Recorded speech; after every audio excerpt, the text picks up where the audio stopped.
வணக்கம் நமச்சிவாய. இன்னைக்கு நம்ம எதை பற்றி பேச போகிறோம்னா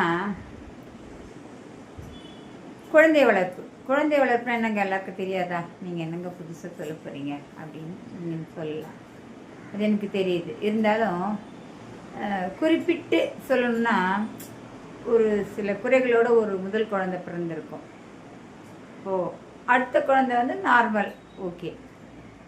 அப்போ நம்ம பேரண்ட்ஸ் என்ன பண்ணுறாங்கன்னா, பெரிய தவறு பண்ணுறாங்கன்னா, அந்த பெரிய ஒரு குழந்தை பிறந்து அதுக்கு வந்து சில ப்ராப்ளம்ஸ் இருக்குது. அப்போ இன்னொரு குழந்தை பிறக்கும்போது அதுக்கிட்ட ஓவராக அஃபெக்ஷன் காட்டுறேன்னு நினச்சிக்கிட்டு ஓவராக செல்லம் கொடுத்து வளர்க்குறாங்க. அது என்ன சொன்னாலும் அது ஓகே அப்படின்ற மாதிரி. அது பேசினாலே போதும், அது என்ன வார்த்தை பேசுது, அது எப்படி பேசுது, அது பேசினா போதும், அது என்ன வேணால் பேசலாம். அதனால் அந்த குழந்தைக்கு அது ஒரு தனக்கு சாதகமாக எடுத்துக்குது. அந்த இரண்டாவது குழந்தை அது சாதகமாக எடுத்துக்கிட்டு அது பிற்காலத்தில் எப்படி வளரும் அப்படின்றது வந்து ரொம்ப பயமாக இருக்குது. நான் நிறைய ஃபேமிலியில் பார்த்துட்டு தான் இதை பற்றி பேசுகிறேன். முதல் குழந்தைக்கு ஏதோ ஒரு ப்ராப்ளம், அதால் சரியாக பேச முடியல, சரியாக எழுத முடியல, இல்லை நடக்க முடியல, சம்திங்.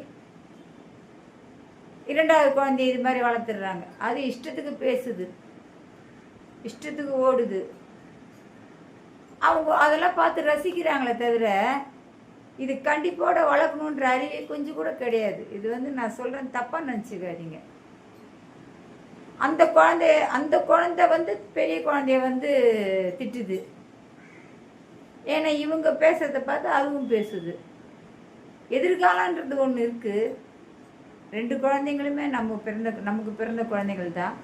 அந்த குழந்தை அவ்வளோ ஒரு வருத்தமான சூழ்நிலை இருக்குது.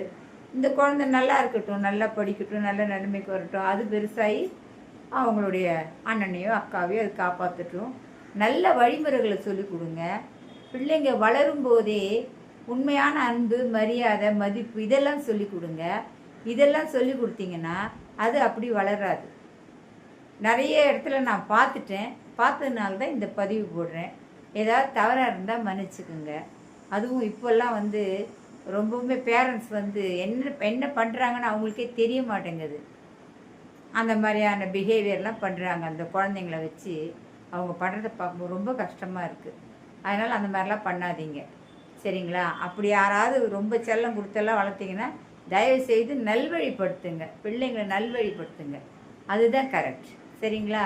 தவறு இருந்தால் மன்னிக்கவும்.